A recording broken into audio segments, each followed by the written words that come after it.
Buhay po ba ang Diyos? Ah, may mga ilan po tayong kapatid na magbabahagi. May kaunting i-share lamang po sa inyo na halata naman po na ako may takot na tumindig dito sa harap. Pero alang-alang po sa ating Panginoon, magagawa ko po. At siya na po ang bala. At siya naman po ang magbibigay sa akin ng lakas ng loob at makapagsalita sa inyo. At gayon po, ang una pong magbabagi sa tanghaling ito ay ang kapatid nating may karawan, si kapatid na Arlene Relente. Kapatid, happy birthday!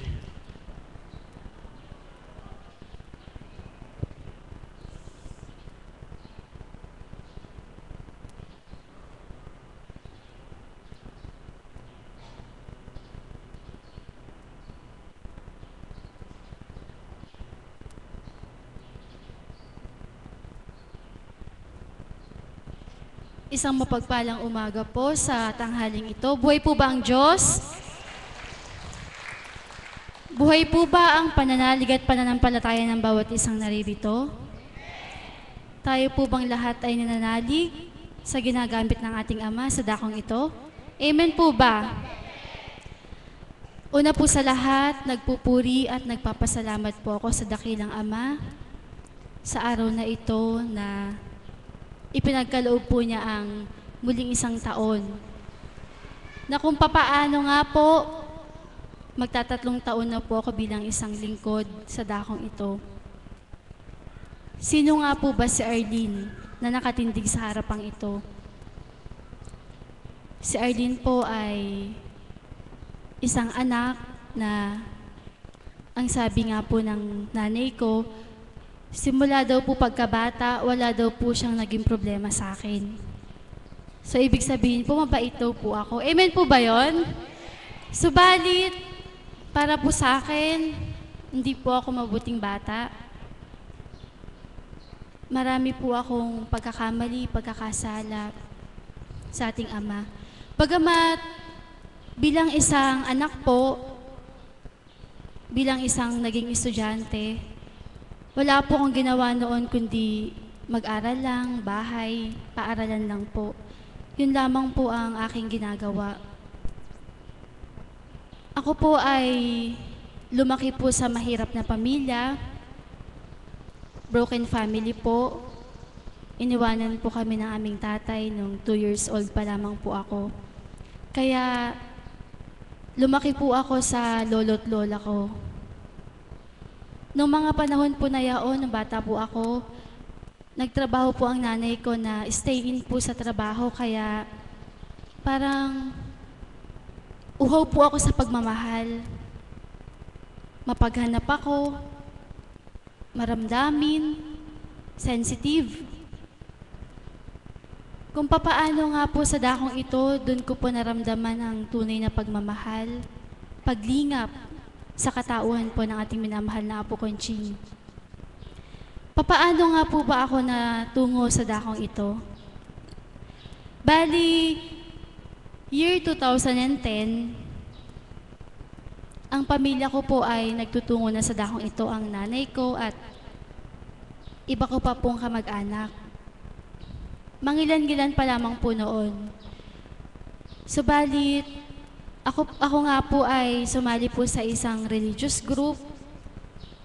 Kung papaano nga po na hindi kami naniniwala sa mga rebulto. Kaya't nung mga panahon po na inaakay po nila ako sa dakong ito, sabi ko po, ayoko, sapagkat hindi makatotohanan ng dakong ito. Sabi ko, bakit ganon? Ba't ganon ang mga Katoliko? Sabi ko po. Nasa kasulatan naman na walang ibang sasambahin kundi ang Diyos at walang dapat na larawan o sumalarawan ng mga rebulto. Subalit, salamat sa Ama, sa dako pong ito, sa pamamagitan ng kinalugdan niya, naging maliwanag po ang aking kaisipan. Ipinaliwanag po niya kung bakit nga po ba may rebulto sa inyong harapan upang isalarawan ang pagpapakasakit ng ating Panginoong Hesus. Amen po ba? Buhay po ba ang Diyos? Doon po, na ako nga pong umaayaw, na sabi ko nga po noon, pag may hawak po silang rosary, sabi ko, bakit hindi nyo itapon iyan? Ang tanong ko po, malaking katanungan sa kaisipan ko, maliligtas po ba ang mga Katoliko? Yan po ang malaking katanungan sa aking kaisipan. Sapagkat, batid po nilang kasulatan, subalit hindi sinusunod. Subalit, isa po akong nanghusga, humamak sa mga Katoliko na ang mahalaga po pala, mahalin mo ang kapwa mo. Damin mo ang kapwa mo. Yaon po ang utos ng ating Ama na higit sa lahat. Sapagkat pag minahal mo ang kapwa mo at minahal mo ang Ama higit sa lahat, ang lahat po ay magagampanan mo. Buhay po ba ang Diyos? Isang araw po noon, nakatungo ko sa dakong ito, narinig ko ang mensahe ng mahal na Apo, subalit hindi po pagdakay, nagtiwala ako at naniwala. Sa mga ilang araw ko pong pagtungo sa dakong ito, unti-unti na pong minamagnet ang aking isip at damdamin. Kung papaano gumaganap na nga po ang banal na Espiritu sa katauhan ko upang higit na pagtiwalaan. Para po bang kumakatok sa puso ka na, anak, maniwala ka. Ako'y buhay na Diyos sa dakong ito. Buhay po ba ang Diyos? Kaganapan po noon na nag-aaral pa po ako nun sa Manila, ang lakas po ng udyok sa aking kalooban na manood ng ating live sa gawain pong ito through internet. At doon po sa aking pakikinig, sa aking matamang pakikinig, iba po ang aking naramdaman na parang gusto kong umuwi at magtungo sa dakong ito. November 2010, fourth year po ako noon, second semester na po. 3 days po akong hindi pumasok sapagkat ang gusto ko nga po ay naririto. Subalit sa dati ko pong buhay, ni isang araw, never po ako absent ng walang dahilan. Subalit, yaon po ang malaking katanungan kung ano po ba ang nasa puso ko, bakit gustong-gusto kong tumungo sa dakong ito. At noon po, tinura ng mahal na Apo na ang sabi po sa akin ng banal na Espiritu, 3 araw ka mang hindi pumasok, pantay lamang ang makukuha mo sa mga kaklase mo. Katanungan sa akin kaisipan, paano magaganap yaon? Sapagkat 3 araw nga po akong pumasok. Sapagkat pag college po, 1 araw lang po ay malaking kawalan na pag hindi ka pumasok. Subalit nung pagpasok ko po, habang nasa biyahe, walang kaba, walang takot na pumasok, na baka wala akong masagot o ano pa man, kung may quiz man. Subalit, pagdatal ko po sa paaralan, sinabi po ng isa kong classmate na 3 days, wala po lahat ng prof. Buhay po ba ang Diyos? Kung papaano, doon po mas umigting ang aking pagtitiwala sa Ama na ginagamit ang mahal na Apo, sapagkat sino po ba siya na magtutura ng gayon? Na 3 araw akong di pumasok, pantay lamang. Pantay nga lang po, di po ba? Sapagkat, noong mga araw pong yaon, wala nga po yung prof namin, kaya po walang nagturo.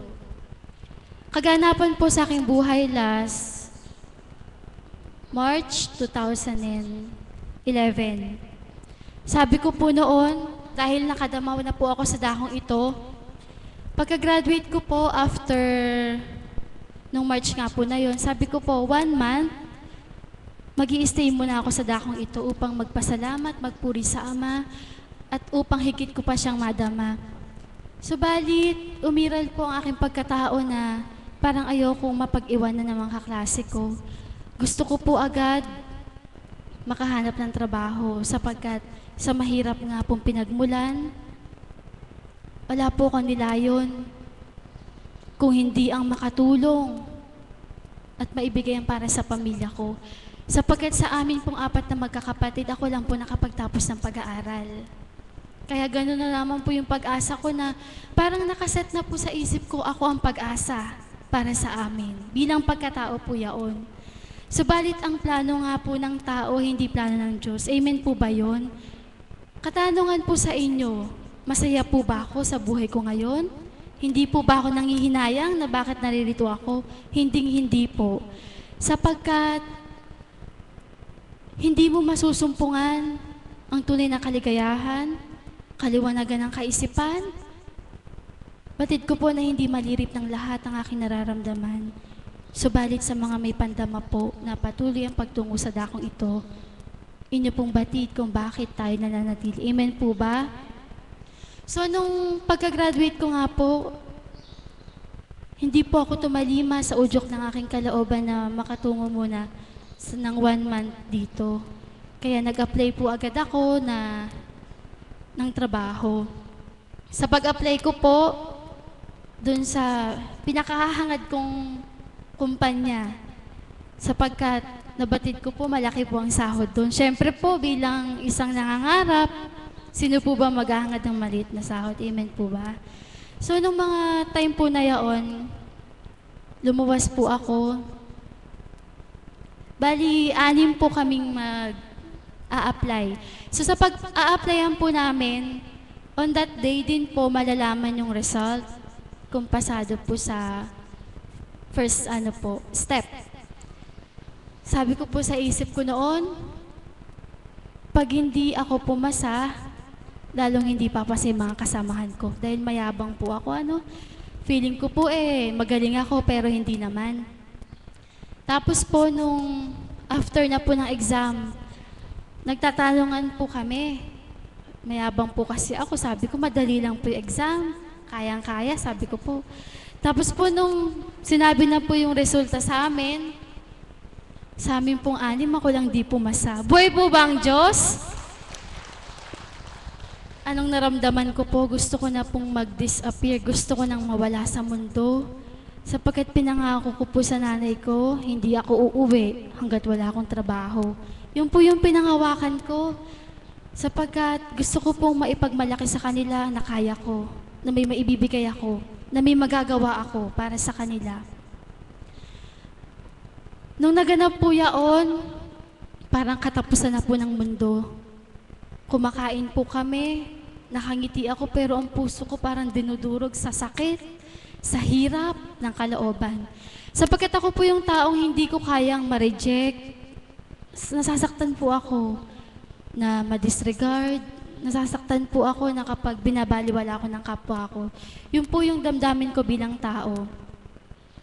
Sa naganap pong yaon, yun po ang naging dahilan kung bakit po ako nagkaroon ng karamdaman. Kasi po, tuwing gabi umiiyak po ako. Gigising po ako na madaling araw para mag-apply ulit. Subalit, panay po ang pagluha ko. Bali na-stress po ako noon, nagkaroon po ako ng karamdaman. Tumawag po ako noon sa mahal na apo. Sabi ko, Apo, may karamdaman po ako. Hindi ko pa po noon masambit sa kanya kung ano yung karamdaman ko. Sabi ko. Tapos siya na po nagtuloy.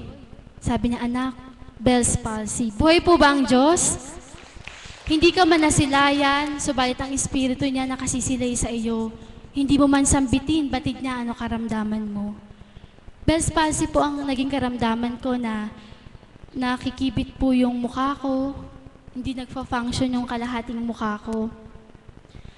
Yaon po ang naging daan upang ako po ay manatili sa dakong ito.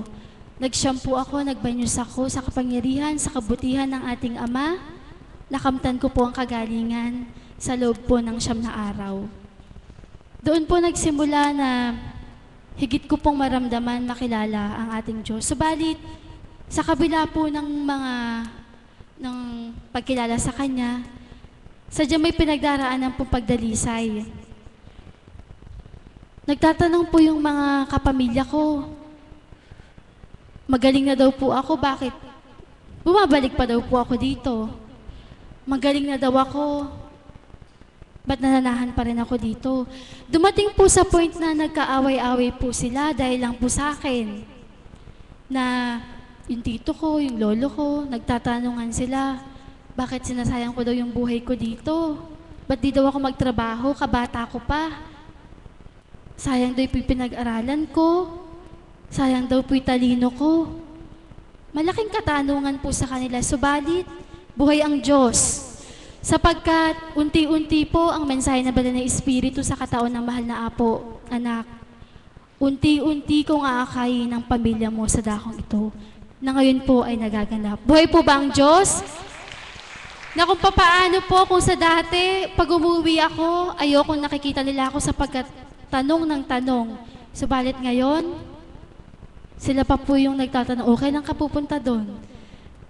Na sila pa po ang nag-aaya na pumunta dito.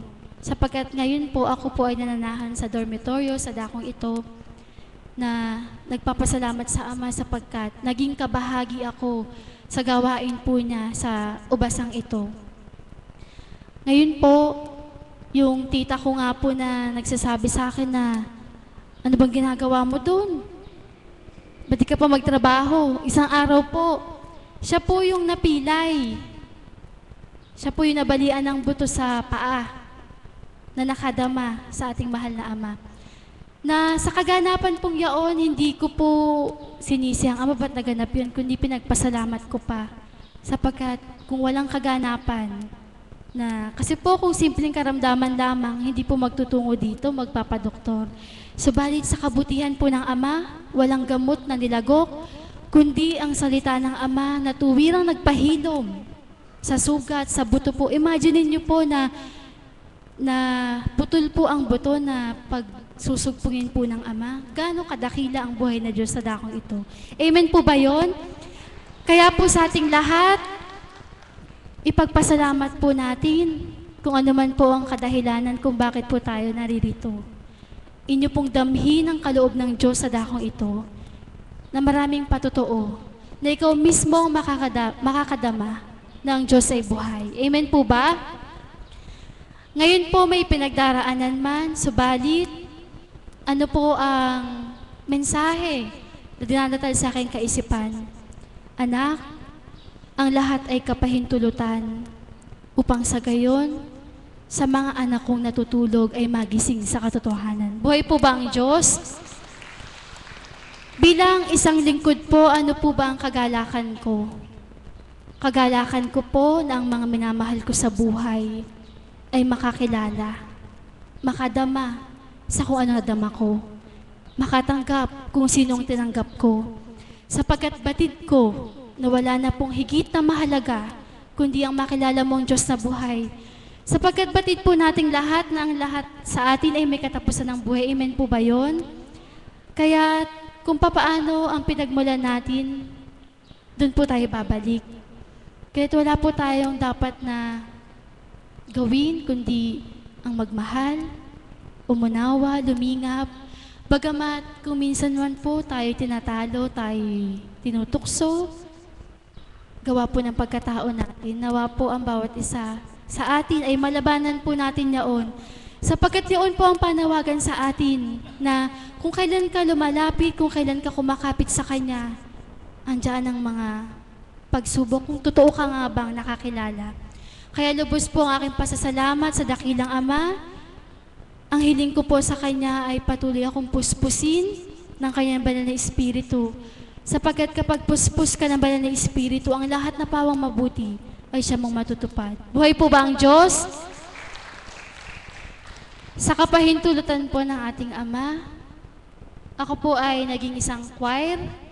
Subalit inaamin ko po na ang quality po ng aking boses ay hindi pang choir. Subalit, sa kanyang kabutihan, ano po ang tinitingnan niya? Hindi po ba ang puso, ang damdamin?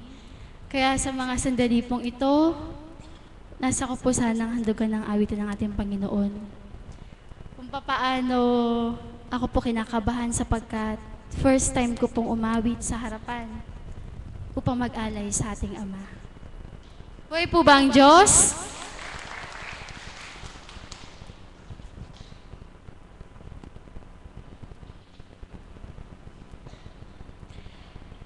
Kay ganda ng buhay, mahal kong Diyos, sana papuri sa'yo'y tunay na malubos. Nais kong mabuhay sa mundong kay ganda, na dinadakila'y pangalan mo tuwina. Ikaw na ang bahala sa amin, Ama, sa mga araw na darating pa. Dalangin namin ay pagpalain mo sana. Ikaw ang pag-ibig namin at pag-asa. Ikaw na ang bahala sa amin, Ama, at sa mga araw na darating pa. Tanging sa'yo lamang hihingi ng awa sa bawat sandali. Ikaw na ang bahala. Makulay ang buhay, mahal kong Diyos, sana pagmamahal mo sa mundo'y bumuhos. Salamat sa pag-ibig na nasa puso ko. Salamat sa buhay na galing sa'yo. Ikaw na ang bahala sa amin, Ama, sa mga araw na darating pa. Dalangin namin ay pagpalain mo sana. Ikaw ang pag-ibig namin at pag-asa. Ikaw na ang bahala sa amin, Ama, at sa mga araw na darating pa. Tanging sa'yo lamang hihingi ng awa sa bawat sandali. Ikaw na ang bahala sa bawat sandali. Ikaw na ang bahala. Maraming salamat po sa Ama. Nawa po sa bawat isa sa atin, yaon po ang ating sambitin na ikaw na po ang bahala sa amin, Ama. Kung anong kalooban mo siyang maghari. Sapagkat, ano man po ang nasahin natin kung di na pagkakaloob, hindi po natin matatanggap. Amen po ba? Kaya po ako, yan po ang isang nabago sa akin. Kung papaano sa dati kong buhay, kunyari po, gusto ko ngayon, pag di ko po nakamtan yaon, magdaramdam ako, mahirapan ang kalooban ko. Subalit, sa dakong ito, doon po niya tinuro sa akin na anak, maghintay ka. Ang para sa iyo daratal kong kalooban ko. Buhay po ba ang Diyos? Kaya po, ang papurit pasasalamat ko sa ating dakilang Ama, sa ginamit po niya na marapat po nating pasalamatan, ang ating minamahal na Apo Kunching. Lahat po ng aking mga minamahal, ang aking minamahal sa buhay, ang aking pamilya. At isa na rin po ang aking minamahal, ang ating facilitator. Buhay po ba ang Diyos? Yaon lamang po at maraming salamat po.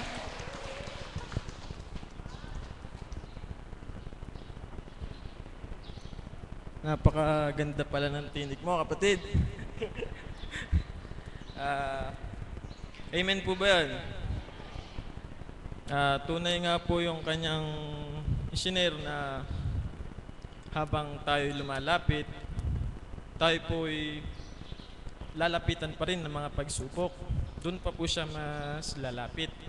At doon po natin mapapatunayan kung talaga pong tunay na tayo nakadama, mapaglalabanan po natin yun. Kagaya ko po, marami po talagang pagsubok.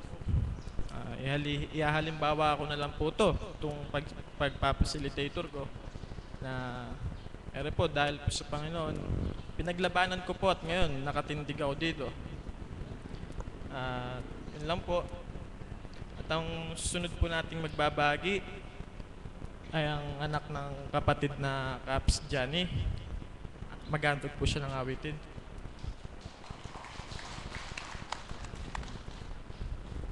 Gandang umaga po sa lahat. Naalay ko po yung awit ko na to sa nagdiriwang po ng kaarawan, si kapatid na Arlene po. Saka po sa ating mahal na apo.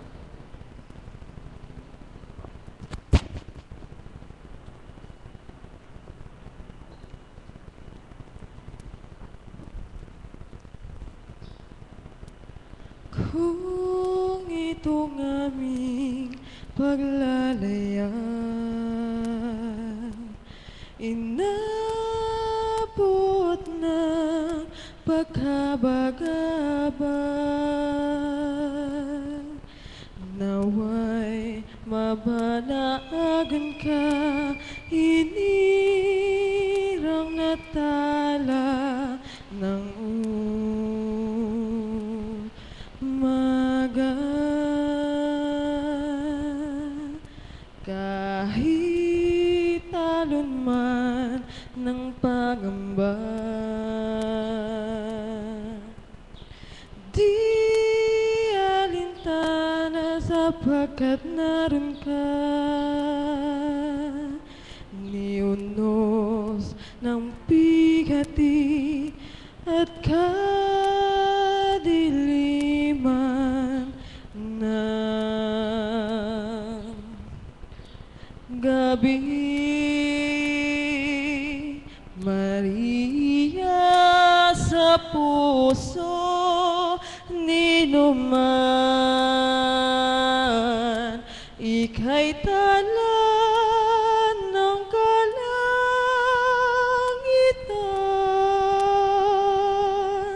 Ningning mo ay walang pagmamaliw,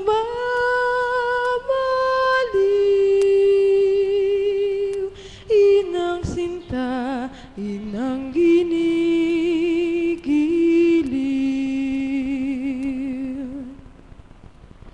Tanglawan kami, aming ina, sa kalangitan naming pita, naway maging hantungang pinakamimiting kaharian.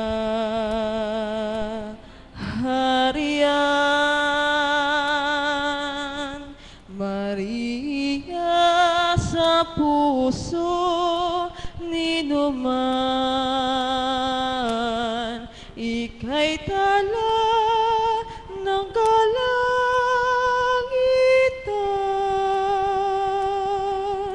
Ningning mo ay walang pagmamaliw,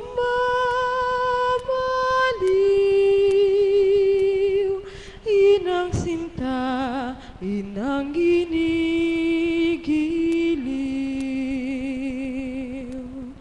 Inang sinta, inang ginigiliw.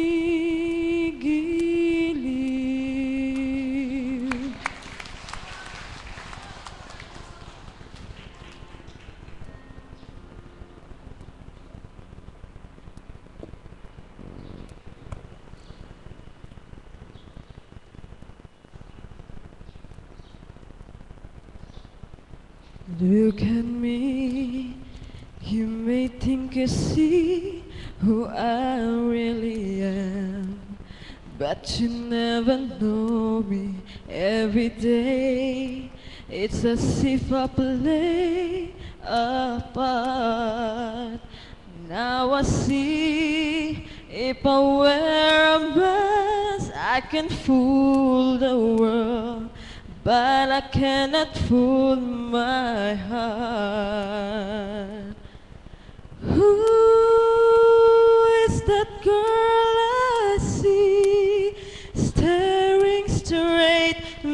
back at me?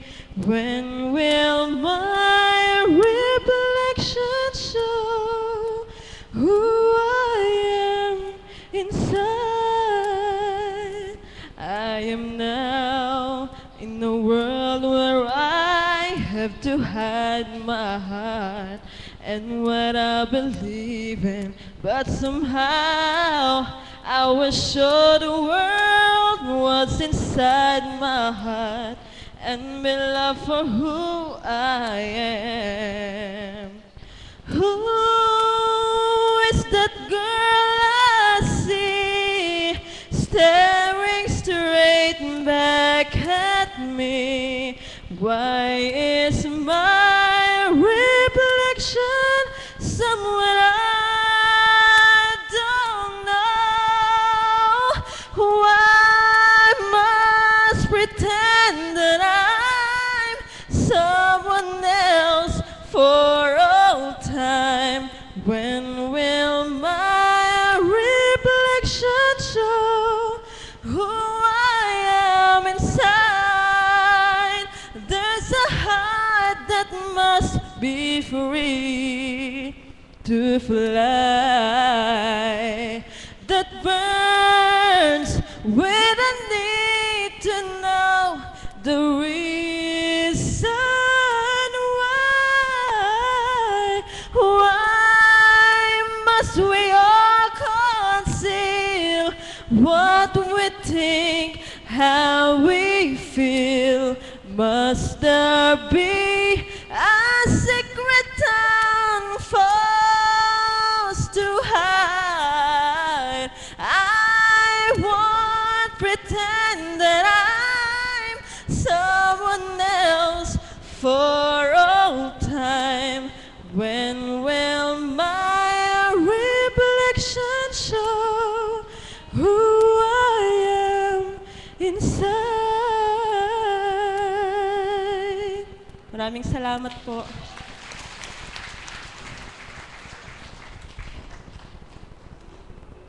Maraming salamat, kapatid. Pinapabot nga po pala ng ating kapatid na organista na paki-off daw po yung ating mga cellphone sapagkat nakaka-distract po dun sa tumutunog po yung ating speaker at pag po paki-off lang po. At maraming salamat muli, kapatid. Napakaganda ng tinig mo at ng iyong inawit.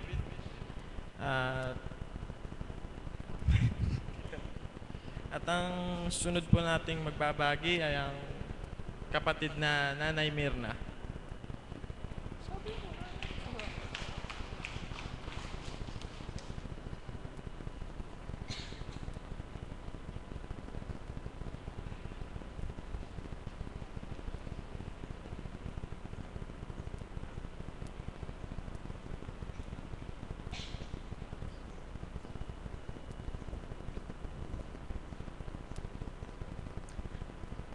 Purihin at dakilain ng Ama.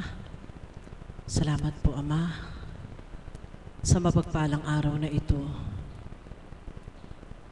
na muli niloob mong gamitin ako sa pamamagitan ng paghandog sa iyo. Pakunahan pagharian mo po ako, Ama. Amen. Buhay po ang Diyos!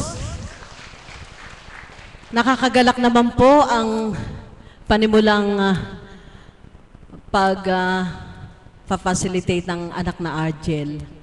Kung titingnan niyo po siya, hindi naman po siya alagad bilang kap, subalit mararamdaman mo sa kanya yung kapuspusan. Sabi ko nga kay Mami Beth, habang pinipiga ko si Mami Beth, lumalakas ang espiritu sa pakiramdam ko. Nakakagala kasi yung mga katagang binibitiwan niya ay talaga pong mararamdaman mong naka-espiritu siya. Amen po ba? Ganon din naman ang tawagin niyang kanyang kapatid, naka-espiritu rin. At nang umawit naman ang anak na ito ay nilalamig kami ni Mami Beth sa kagandahan ng tinig. Buhay po ang Diyos. Di po ba, Guro? Talagang walang tanggi sa Panginoon. Kaya, ala yata si Mami Grace. Andyan po ba? Ito pong aawitin ko mga kapatid. Nasa ko pong magbahagi, subalit damang-dama ko po. Sa araw na ito'y maraming nasang tawagin ng Ama upang magbahagi ng bawat hiwagang nakakamtan nila sa kanilang mga buhay. Kaya po marami pa namang araw. Salamat sa Ama. Mag-aalay lamang po ako ng awitin. Hindi man po ang awiting ito'y tuwirang sinasabing kaukulang pangkabanalan o anuman. Sabalit ang bawat awitin ay handog ng Diyos. Amen po ba? Kaya po, ang awiting ito, alay sa Panginoon, sa inyong lahat. Sabalit higit sa lahat, nasa kong ihandog ito sa ating kapatid na si Tita Grace. Alam ko po, nandun man siya sa loob ng adoration, naririnig niya po ito. Ito po ay isa sa paborito niyang awitin. Kaya po, hinihandog ko po ito sa kanya at gayon din sa Ama.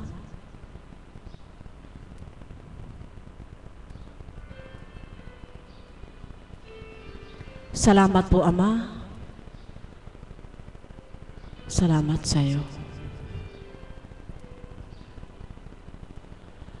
One day, I know we will meet again after our goodbye, and we'll share a few more dreams again. As in days gone by. My days sometimes, please think of me. You could even write if you get lonely one day, one day, one day we must meet again.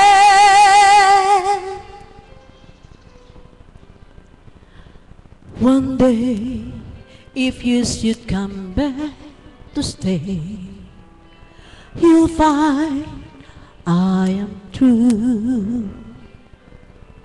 Even if it's 10 years from today, that's how much I love you. How I wish I could go with you.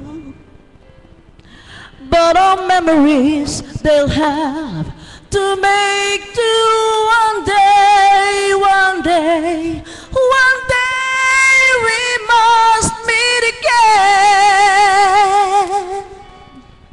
Why is the world so unkind?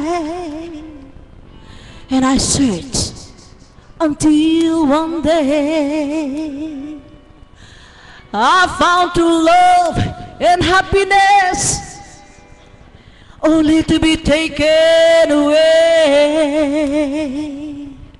One day, maybe there'll be you and I, kisses all the way.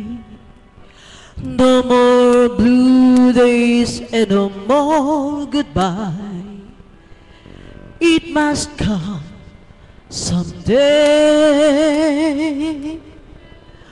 Words can't explain how much I miss you. And when I realize, if when I kiss you one day, one day, one day we must meet again. Why is the world so unkind? And I search until one day I found true love and happiness, only to be taken away.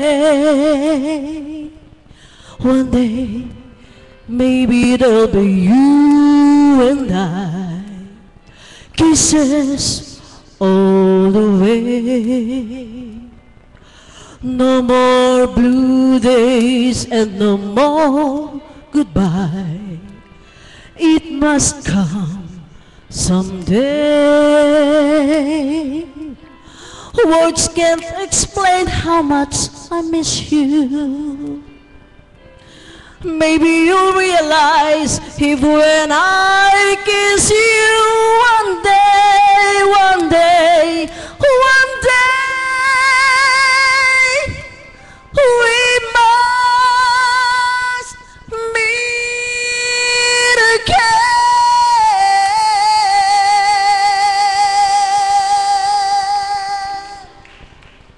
Maraming salamat po. Salamat po sa Ama. Marahil po na nasilayan nyo na tumitingin ako sa anak na yon, hindi po upang ako ay magpa-video sa kanya, kundi ang awitin pong ito ay paborito ng ating isang kapatid na si Tita Grace.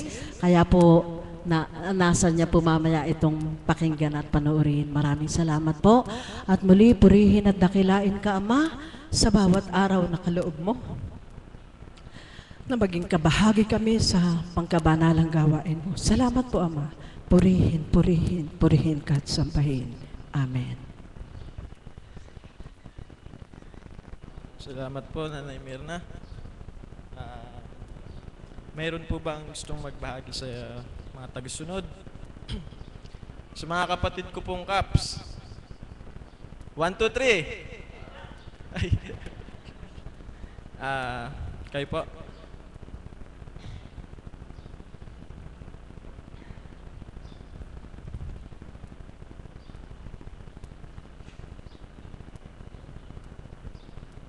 Isang magandang umaga po sa lahat.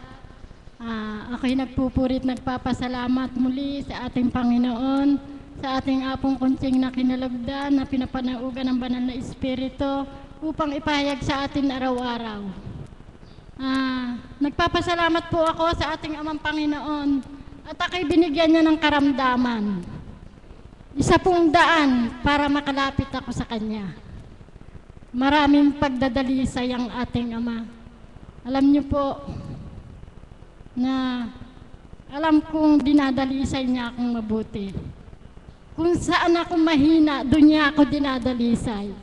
Alam ko po yan na eka nga yung dating hindi nagagawa na ngayon.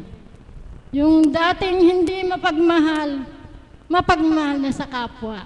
At marami na rin pong nabago. Ang kalooban, ang puso, ang isip, nabago na pong lahat.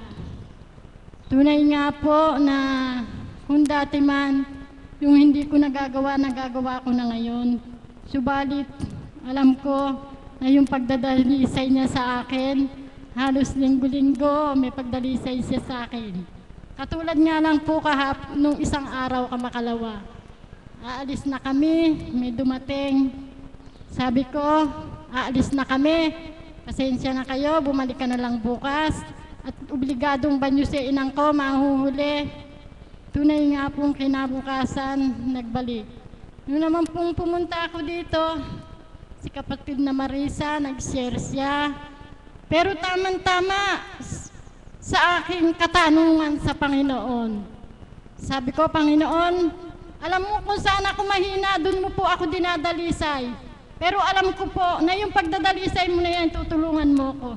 Alam niyo po, yung ibinahagi niya rito nung isang araw, sabi niya, kung kayo ba'y may perang 1,000, kung may nanghihiram sa inyong 700, pahihiram niyo pa ba sa kapwa niyo? Sabi nung isang kapatid, oo. Alam niyo po, nakapag-isip ako. Nagpunta kinabukasan, pinabalik ko. Subalit ala na pala akong ganung hawak, pero pinabalik ko pa siya. Alam niyo po, ginawa ko. May binigay ako sa anak ko, tinago. Pinakailaman ko po yung kinuha ko, pero nagsinungaling ako sa ama. Sabi ng anak ko, Nanay, kinuha mo ba yan dito? Oo, tinago ko, sabi ko. Pero hindi po. Napunta na po sa iba. Alam niyo, hindi ko natiis. Lumapit sa akin, sabi ko. Sabi ng anak ko, Nanay, baka kita mawalan na. Hindi, andiyan ang Panginoon, sabi ko. Sabi ng kapatid na Marisa, alam mo, natandaan ko, hindi man ako marunong ng English. Last money, never die. Kahit wala kitang pera, hindi kita mamamatay. Sabi ko, andiyan ang Panginoon. Hindi kita pababayaan. Alam niyo, Panginoon, nagsinungaling man ako sa mga anak ko. Batid mo kung bakit ako'y nagsinungaling. Pero malaking pasasalamat ko sa ating Panginoon Diyos. Malaki na nabago. Lalo po siguro yung mga dati na rito, mga nababago na rin po kayo, ano?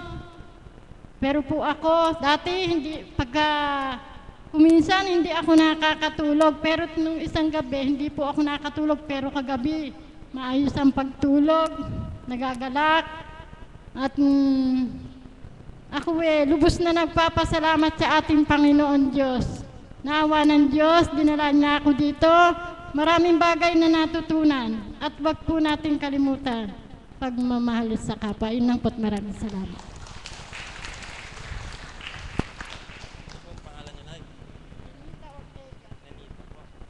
Maraming salamat po, Nanay Ninita. Tunay pong buhay po ang Panginoon sa kanya. At ako'y po'y magiging isang patotoo na kagaya po nung kanyang shinare na kung ano po yung ating kainan, siya pa po yung ibibigay na pagsubok sa atin. Na kagaya ko po, lagi ko pong iniisip na bawat tao alam po, batid po ng Panginoon kung ano po yung ating kakayahan, mapalaki man, mapaliit. At siya rin po yung magbibigay ng pagdalisay na makakaya din natin. Hindi po niya hayaang mapahamak, mapasama ang kanyang mga anak. Kagaya ko po, sobrang mahiyain po talaga ako na noong araw po yung paglalakad lang po dyan sa daanan na yan, hindi ako mapapadaan. Pero alang-alang po sa ating Panginoon, maihayag ko po yung kadakilaan niya. Ito po ako ngayon at nakaharap sa inyo. Kaya huwag po tayong panghinaan kung ano man po yung mga pagsubok na ating nakakamtan. Yan po ay pagpapatibay lamang sa atin. At ang susunod pong magbabagi ay ang kapatid na Mami Pet.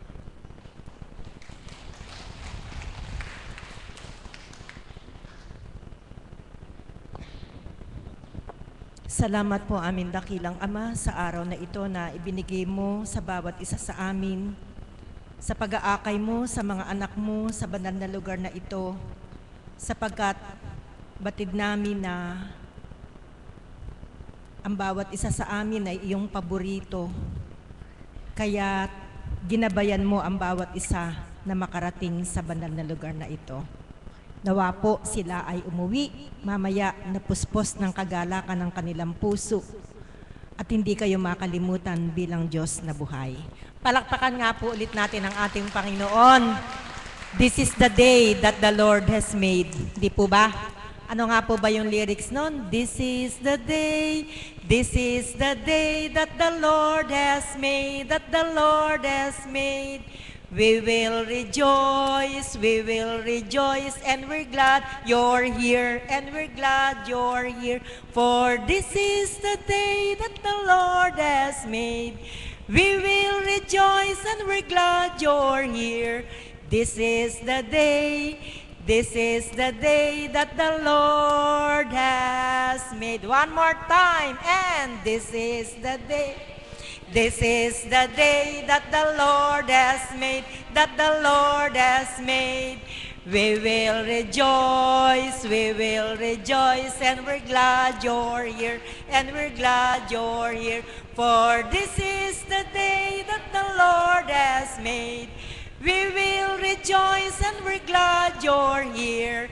This is the day that the Lord has made. Alam niyo po, galak na galak ang Panginoon. Alam niyo po kung bakit? Kasi nandito ka. Kaya lang yung iba kumakanta, this is the day, hindi maipinta yung muka. Tuwan-tuwa na ang Panginoon dahil nandito kayo, pero ang muka malungkot pa rin. Parang hindi kayo masaya na kayo ay pinili ng Diyos na mapapunta sa lugar na ito sa araw na ito. Katulad po ng lagi kong sinasabi, hindi naman kayo may gusto, kaya kayo nandito. Hindi yung kapitbahay mo, hindi yung kaibigan mo, kundi ang Diyos ang may gusto, kaya kayo'y naririto. Palakpakan po natin ang ating Panginoon. Kaya, naway hindi mas sayang ang sandali na kayo'y nandito. Pakita nyo sa Panginoon na masaya kayo. Kalimutan mo na yung problema. Ano man yung kumikibot-kibot sa katawan ninyo, tanggalin nyo muna sa inyong kaisipan at ang isipin ninyo, masaya ang Diyos para sa akin, kaya ako ay nandito. Alam nyo po, lalo na po yung mga taga Valenzuela, taga Novaliches, palakpakan nga po natin sila. Kasi po, alam ko, sa araw, a day before pa lang na magpunta kayo rito, excited na kayo. Amen po ba yun? Kagabi nga, hindi na kayo nakatulog. Di po ba? Iniisip nyo na, bukas nasa dambana ako ng Divine Mercy at ako'y muling pagagalaki ng ating Panginoon. Siyempre, masaya tayo kasi may date kayo ni God, hindi ba? Pag kayo nakikipag-date, recall po nyo nung kayo dalagat binata. Hindi po ba, nung mga panahon na yon, pag may date kayo, nung love ninyo, hindi ba excited kayo? Iniisip nyo na kung anong isusuot ninyo? Abalang-abala na kayo bago dumating yung araw? Excited na excited kayo? Tao lang yung ka-date ninyo. Masigit kayong ma-excite sa araw na ito kasi ang date ninyo, hindi tao, kundi ang ating Panginoon. Palakpakan po natin ang ating Panginoon. Kaya po, sa date na ito, with the Lord, dapat po, katulad ng sinabi ko kanina, makita sa muka ang inyong galak. Ang tagal pa ng Biyernes Santo na yung mukha ninyo. Dapat po masaya dahil ang araw na ito ay isang special na araw kasi may kadate kayo at ang kadate ninyo ay ating Panginoon. Kapag tayo nakikipag-date sa Panginoon, yung pong iba, tama, nakikipag-date sila, pero pagharap nila sa Panginoon, sabi ko nga po, yung lugar, yung dating place ninyo ng Panginoon, ginagawa ninyong parang wishing well. Bakit parang wishing well? Kasi pagpunta nyo sa lugar ng data ninyo, ano po ang nasa isip ninyo? Lahat ng mga kahilingan sa ating Panginoon. Puro hingi. Puro gusto ko'y ganito. Bigyan mo ako ng ganito. Kaya sabi ni God, anak, hindi ka naman nakipag-date sa akin para gawin mo akong wishing well. Ang gusto ko, magkaroon tayo ng pagniniig. Gusto ko makausap kita. Gusto ko, damhin mo ako. At ang gusto ko rin, maramdaman kita. Ganyan kabait ang ating Panginoon. Kaya mga kapatid, sa mga sandali na tayo ay nakikipag-date sa ating Panginoon, huwag nating kalilimutan. Papurihan natin siya at pasalamatan. Amen po ba yun? Pangalawa, gawin din po natin na kung tayo makikipag-date, siyempre meron po tayong ginawang mga kakulangan sa Kanya, hindi po ba? Meron tayong mga shortcomings na ginawa sa Kanya. Meron tayong mga kasalanang nagawa sa Kanya. Kaya sa pakikipag-date natin sa Panginoon, humingi rin po tayo ng kapatawaran sa ating mga nagawang kasalanan. At pag po tayo nagpurin at nagpasalamat, nakahingi na ng kapatawaran sa ating mga kasalanan, then this is the moment. Make your wish sa ating Panginoon. Ang iba po kasi sa atin, hindi ganun eh. Hindi po ba? Oras na tayo pumikit. Diyos ko, sana po mamaya bubulahin yung loto. Sana po ay tumama ako kahit bastag lang, kahit 20,000, okay na po sa akin yun. Ganyan po. Lord, sana po yung anak ko nag-a-apply po, makapunta po sa ibang bansa. Sana po bla bla bla bla bla bla bla bla. Ganyan po tayo pag tayo ay nakipagniig sa ating Panginoon. Tama, mali? Tama. Mas malamang tayo ay nagwiwis, tayo ay humihingi, kaysa unahin natin na papurihan siya at pasalamatan. Kaya sa bawat araw na tayo nakikipagniig sa ating Panginoon, sa bawat araw na tayo nakikipag-date sa Panginoon, gawin nating makabuluhan. Kaya sa mga sandaling ito, ano man ang laman ng ating puso't kaisipan, hindi po niya tayo maintindihan ng ating Panginoon kung magulo ang ating kaisipan. Kaya for the meantime, kalimutan muna natin yung ating mga problemang bumabagabag sa ating puso't kaisipan. Kalimutan muna natin kung meron kayong tampuhan ng iyong asawa o ng kabiyak ng puso, ng inyong mga kapatid, ng inyong mga kapitbahay. Kalimutan muna natin yan. Kundi sa mga sandaling ito, i-focus natin ang ating buong pagkatao sa ating Panginoon upang maramdaman natin kung paano siya kikilos sa ating buhay. Palakpakan po natin ang ating Panginoon. Alam niyo po, kahapon, gustong-gusto ko po sanang magbahagi. Sabi po ni Mother sa akin, Mami, ibuuon mo yung mga pagpapahayag. Subalit hindi po nakatakda, hindi po pinahintulutan ng Panginoon sapagkat maaga pong nakaluwal ang ating mahal na Apo Kunching na masigit nating pinananabikan, kaya nga po hindi nagkaroon ng pagkakataon. Napakaganda po kasi nung tema niya kahapon eh. Ang tema po kahapon, pagpapatawad. Na if you want to be happy in the rest of your life, dapat po tayo matutong magpatawad sa ating kapwa. Sino po ba yung mga nagbigay pasakit sa atin? Sino po ba yung mga tao na nakasakit ng ating damdamin? Bakit po kaya ganon? Pag yung taong mahal na mahal mo, sinakta ng kalooban mo, bakit hindi po agad nawawala yung sakit at tinik sa ating kalooban? Amen po ba yon? Katulad po natin na mga may asawa, hindi po ba kino-consider po natin na among the people around us, ang asawa po natin ay mahal na mahal natin. Amen po ba yon? Sino po ba dito na hindi mahal yung asawa? Karamihan po sa atin, yung asawa natin mahal na mahal natin. Kaya, pag ito'y nanakit sa ating damdamin, bakit po napakasakit ng sugat na iniiwan sa ating puso at damdamin?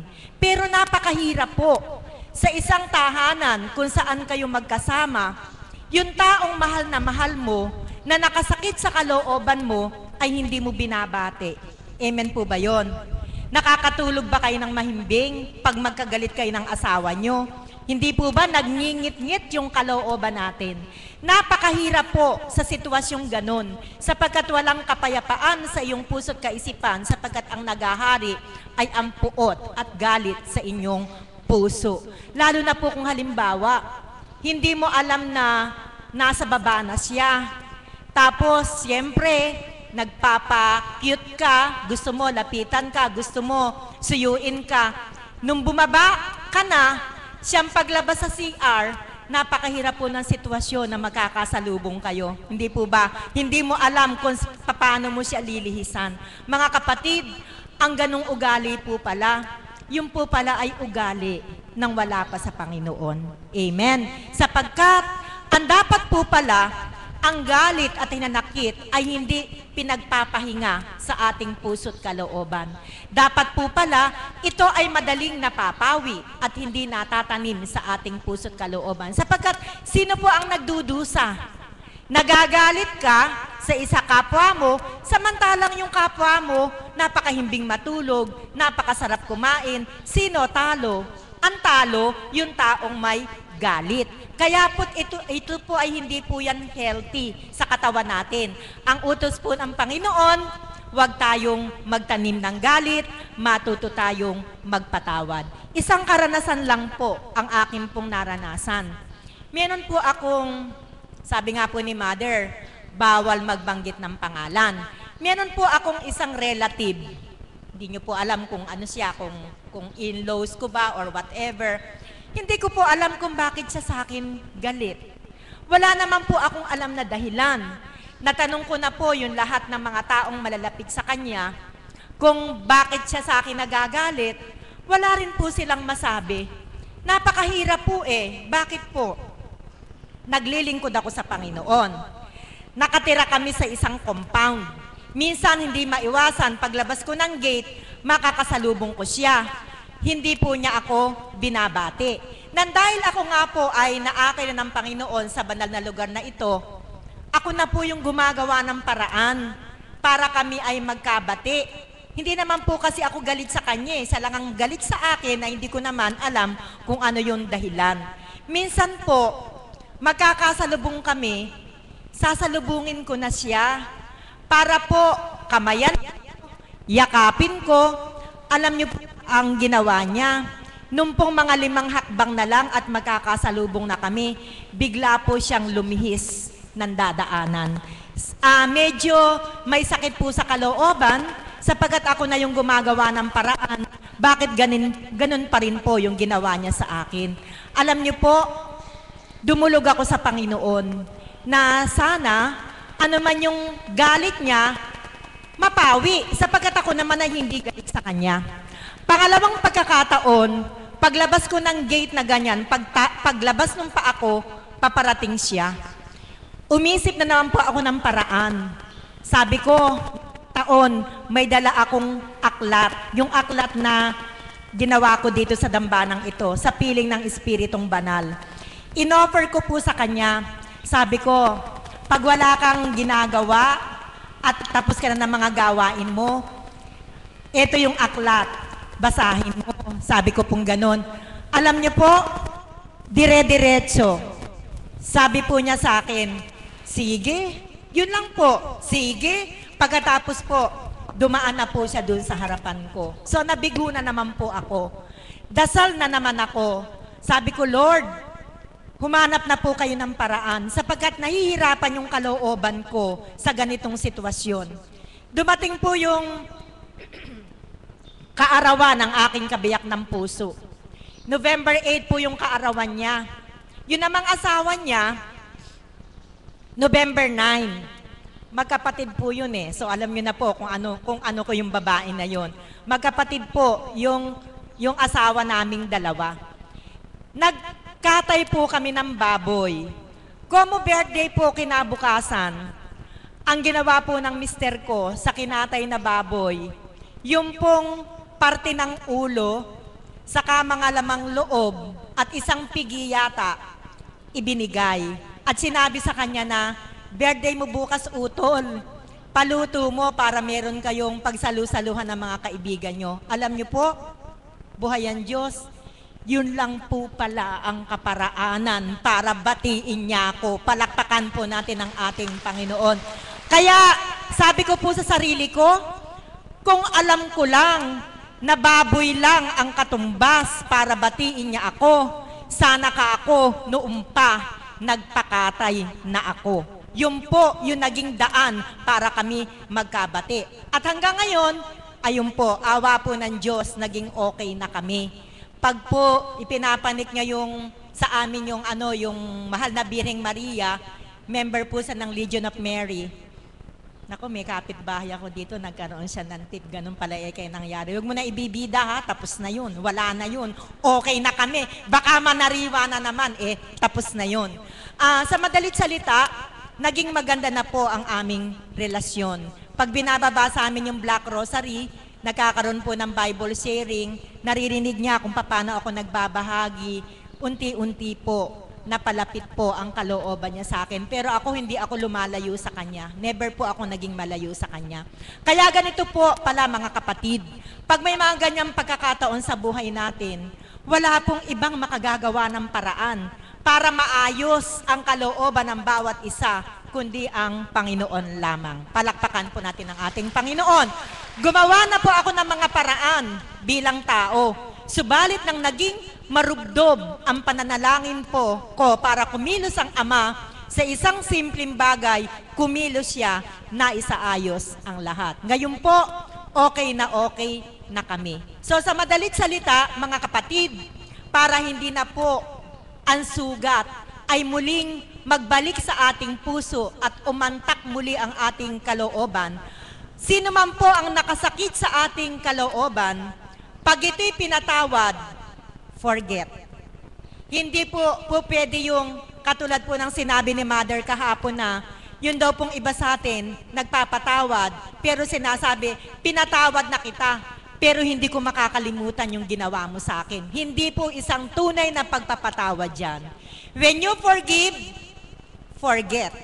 Kalimutan na nating lahat. Ano man po yung sakit na idinulot, kalimutan na natin. Sabi ko nga po sa nakaraang kong pahayag, ano man po yung mga sakit, hinanakit, mga masasakit na ginawa ng ating kapwa, kapag tayo'y nagpatawad, itapon ang lahat. Amen po ba? Sabi ko, throw them all in the sea of forgetfulness. Ano po ibig sabihin nun? Itapon na sa dagat na makakalimutan mo na yung lahat. At pag naitapon mo na sa sea of forgetfulness, lagyan mo ng sign. Anong nakalagay sa sign? No fishing allowed. Ano po ibig sabihin? Huwag mo nang milmitin para yung galit na yon ay mahuli mo ulit at kumintal na mulit makasugat ng inyong puso. Mga kapatid, sa pagpapatawad, may basic requirement si God. Ano po ang basic requirement ni God para tayo magpatawad? Kababaang loob. Amen po ba? Hindi tayo makapagpapatawad kung hindi mababa ang ating loob. Bakit po hindi makapagpatawad yung iba? Ano pa ang umiiral? Pride. Yung pride nila ang umiiral, kaya hindi po sila makapagpatawad. Subalit, kapag ang Espiritu ay nananahan na sa inyo, wala na yung pride na yan. Sunog na at itinapon na kasi wala nang silbi. Uling na. Anumang bagay na nasusunog, itinatapon na. Kaya yung pride na yan, itapon nyo na at huwag nang muling ibalik sa inyong puso. Kaya mga kapatid, ito po ang iiwanan ko sa inyo. At this point in time, sa sandali pong ito, pumikit po tayo sandali.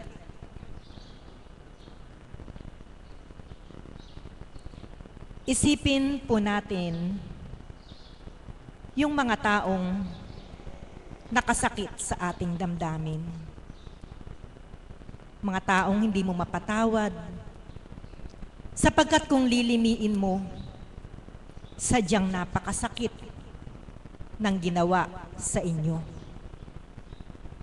Kung kilala mo na ang ating dakilang Ama at ikaw ay nakatanggap na ng mga aral niya, pag-uwi mo sa bahay, ang sino mang nakasakit ng iyong kalooban, ibaba mo yung pride mo. Lapitan mo siya. Ikaw na bumati. Yakapin mo. Halikan mo. Para patunayan mo sa kanya na buhay ang Diyos sa lugar na tinutunguhan mo. At ang aral na ibinahagi sa iyo ay kayang-kaya mong isabuhay.